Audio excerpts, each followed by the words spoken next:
କବିତାର ସମାହାର କବିତାଞ୍ଜଳିକୁ ଆପଣ ସମସ୍ତଙ୍କୁ ସ୍ୱାଗତ। କବିଙ୍କ ବିଷୟରେ ଜାଣିବା। କବି ଶରତ କୁମାର ଦାସଙ୍କ ବିଷୟରେ, ଯାହାଙ୍କ ଲେଖନୀରୁ ଅନେକ ଗୀତ ଆପଣମାନେ ଶୁଣିଛନ୍ତି ଆଉ ପସନ୍ଦ ମଧ୍ୟ କରିଛନ୍ତି। ମୁଁ ଯେ ତାଙ୍କ ବିଷୟରେ କ'ଣ ଅଧିକା କହିବି, ତାଙ୍କ ଲେଖାଗୁଡ଼ିକ ଖୁବ୍ ଜୀବନ୍ତ ଏବଂ ହୃଦୟସ୍ପର୍ଶୀ। ତେଣୁ ଏହି ଚ୍ୟାନେଲରେ ତାଙ୍କ କବିତାର ପିଢ଼ିକୁ ଖୋଲିବା।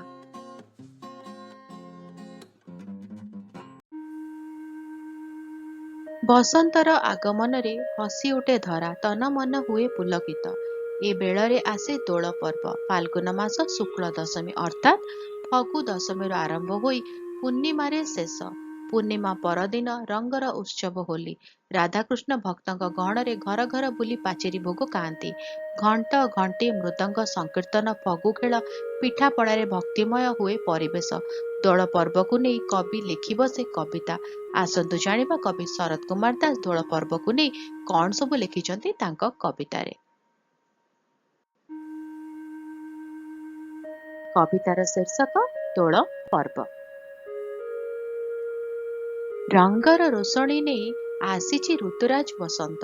ମହକୁଛି ଆମ୍ବ କଷିର ବାସ୍ନା, କୋଇଲିର କୁହୁ ମନରେ ଭରି ଦେଉଛି ଉନ୍ମାଦନା। ତୋଫା ଜନ ଆଲୁଅରେ ଛଟକୁଛି ଧରା। ପାର୍ବଣ ପାର୍ବଣ ଲାଗୁଛି ସମୟ। ରାଧାକୃଷ୍ଣ ଦେଉଳରୁ ବାହାରି ଦୋଳ ବିମାନରେ ଫଗୁ ଖେଳି ଖେଳି ଝୁଲଣାରେ ଝୁଲି ଝୁଲି ଭକ୍ତଙ୍କ ଗହଣରେ ଭୋଗ ଖାଉଛନ୍ତି ଘରକୁ ଘର ବୁଲି। ଗାଁରୁ ଗାଁ ବାଜୁଛି ଘଣ୍ଟ ଘଣ୍ଟି ଶଙ୍ଖ ମୃଦଙ୍ଗ, ଚାଲିଛି ସଂକୀର୍ତ୍ତନ, ପଡୁଛି ହରିବୋଲ ହୁଳହୁଳି, ଜଳୁଛି ଦିହୁଡ଼ି। ଭଗବାନ ଆଉ ଭକ୍ତଙ୍କ ମହାମିଳନରେ ଉଲ୍ଲସିତ ମଳୟ ଯୁଗଳ ମୂର୍ତ୍ତିକୁ ଚାମର ବିଞ୍ଚି କୃତକୃତ ହେଉଛି। ଭାବ ପ୍ରେମର ଏ ଉତ୍ସବ ହିନ୍ଦୁମାନଙ୍କର, ବିଶେଷତଃ ଗୋପାଳମାନଙ୍କର ମହାନ ପର୍ବ ଦୋଳ ପର୍ବ। ଦୋଳ ମହୋତ୍ସବ, ଦୋଳ ଯାତ୍ରା, ବସନ୍ତ ମହୋତ୍ସବ, ବସନ୍ତ ରାସ, ମଦନ ଉତ୍ସବ ଜଗତର ନାଥ ଜଗନ୍ନାଥଙ୍କ ଧାମରେ ବସନ୍ତ ଗୁଣ୍ଡିଚା ନାମରେ ଅନୁଷ୍ଠିତ। ଫାଲ୍ଗୁନ ଶୁକ୍ଳ ଦଶମୀରୁ ପୂର୍ଣ୍ଣିମା ସ୍ଥଳ ବିଶେଷରେ ଚୈତ୍ରକୃଷ୍ଣ ପ୍ରତିପଦା ଅର୍ଥାତ୍ ହୋଲି ଯାଏ ୟାର କାଳଖଣ୍ଡ।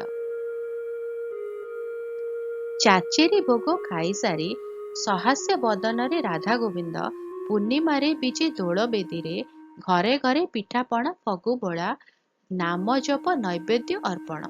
ଭକ୍ତିମୟ କରି ଦେଉଛି ପରିବେଶକୁ ହୋଲିକା ଦହନ। ଅନ୍ୟାୟ ଉପରେ ନ୍ୟାୟର, ଅସତ୍ୟ ଉପରେ ସତ୍ୟର, ଅଧର୍ମ ଉପରେ ଧର୍ମର ବିଜୟ। ପ୍ରେମ ରଙ୍ଗର ଏ ମହାପାର୍ବଣରେ ଉଦ୍ଭୁତ ସାରା ସଂସାର। ଭାବ ଡୋରିରେ ବନ୍ଧା କବିଟିର କଣ୍ଠରୁ ସ୍ୱତଃପ୍ରବୃତ୍ତ ଫୁଟି ଆସୁଛି, ହେ ଦେବକୀ ନନ୍ଦନ। ପ୍ରେମ ପୂଜାରିଣୀ ଦେବୀ ରାଧିକା, ତୁମ ମହିମା ପ୍ରେମ ମିଳନର ପର୍ବକୁ କେତେ ବା ପ୍ରସାରିତ କରିପାରିବି। ମଥାରେ ଫଗୁ ଲଗେଇ ଯେଉଁ ଶକ୍ତି ଶବ୍ଦ ସମ୍ଭାର ଦେଲ, ତାକୁ କେବଳ ସଜେଇ ଦେଇଛି କବିତାରେ। ତୁମେ ତ ସର୍ବଦା ସର୍ବତ୍ର, ତେଜ ଶକ୍ତି ଅସୀମ, ତୁମ ପାଖରେ ଏତିକି ପ୍ରାର୍ଥନା।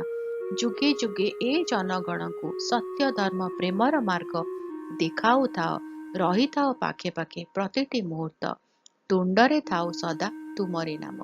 କେମିତି ଲାଗିଲା କବିତାଟି? ବହୁତ ସୁନ୍ଦର ହେଇଛି ନା, ଭକ୍ତି ରସରେ ପରିପୂର୍ଣ୍ଣ।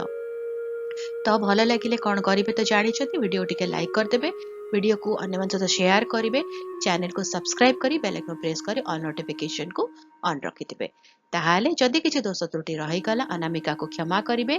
ରହୁଛି, ଆସିବା ଆଉ ଗୋଟେ କବିତାକୁ ନେଇକି ଆପଣମାନଙ୍କ ପାଖକୁ ଯଥାଶୀଘ୍ର। ନମସ୍କାର।